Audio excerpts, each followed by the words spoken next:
Well, here at Powerline, I want to go over our soft wash sanitizing unit in a little more detail. The other one was a quick, fast, little joking. This is no joke what we got going on out in the world right now. I've got a unit heading into the hot spot of Brooklyn right now, which is great. We are in a high priority industry and that we're sanitizing wastewater and water supply and cleaning equipment for sanitation. So this is similar to the unit, it's just enclosed. I want to do a quick walk around. Actually, it's hooked to our big old diesel. We're ready to haul it over to the shipper. This unit features twin power units.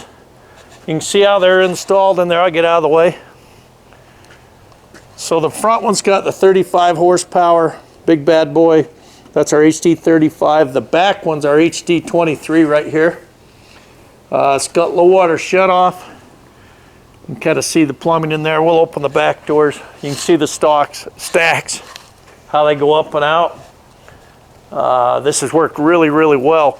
The challenge out there with whenever you're heating that amount of diesel is to keep them from sooting up inside the coil. So these really keep the free flow inside the coil. It's nice. Obviously it's not going to be so hot here, but this will be hot, so you got to be careful. Wear the proper PPE equipment when mixing any sodium hypochlorite.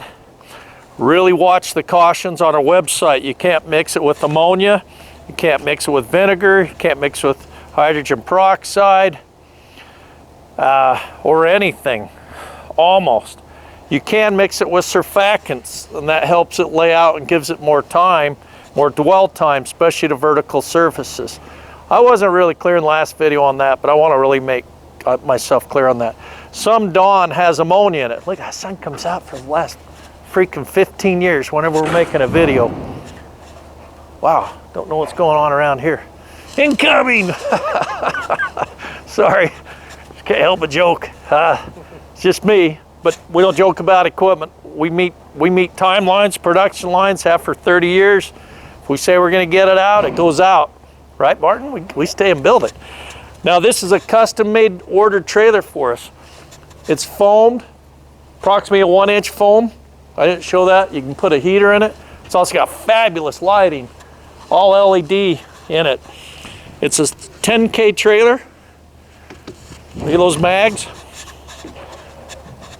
I appreciate tuning in on this, but these are serious times. This is a serious piece of equipment for it.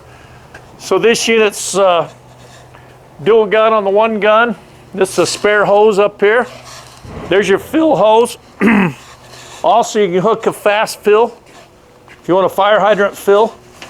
Now right here, this unit has our soft wash detergent sanitizer on the back. This unit really kicks out. It'll spray 30 feet. Depending on which nozzle you put on, it'll spray 30 feet. You got your mixing tank here, that's 35 gallon, right? Yeah. So again, you want to watch your ratios of your bleach concentration versus water. And again, if you're going to use a surfactant, whether that, I'd say surfactant, a dish soap, make absolutely sure that it's compatible with bleach or sodium hypochlorite. They call it SH in the industry.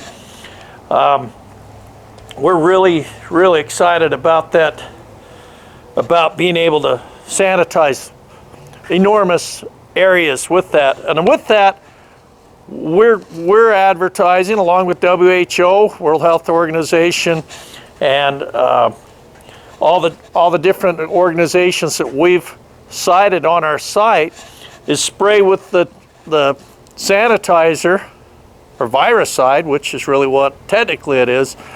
Let it sit from 5 to 10 minutes, and then you're hitting it with the hot water. It's the 1-2 punch. So sanitized, well-timed hot water, man, that's just proven it to wipe out any viruses. Okay, it'll deactivate them, kills and deactivates. The hot water deactivates it. Breaks the protein down, as I understand it. I'm not a scientist or a chemist. Got a lot of chemistry behind me. So this has got extra detergent tanks up there. Again, that's your soft wash Sanitize applicator. We'll take a peek in this other door. Make sure you don't hit your head on the door handles. I'll climb up in here again. So again, this is your 35 horsepower big bad boy. And if I'm not mistaken, it's the largest power washer built in the US. Oh, we build them here. This isn't made overseas or owned by somebody out of the country. This is all US. Pumps come out of Italy. I hope they're going to survive. We hope that we can still get pumps down the road. Here's your lighting. You got front and rear lighting right there. It's all foamed in nice. On and off for your antifreeze. You guys have done a great job on this. If you're needing equipment, call us or email us. We'll do our best to get it out and meet your timeline for mass sanitation or soft washing. If you look at it this way, in the meantime you can sanitize, and then after the road you got a heck of a power washer to use on an ongoing basis for your investment and a soft wash system. Take care. Thanks.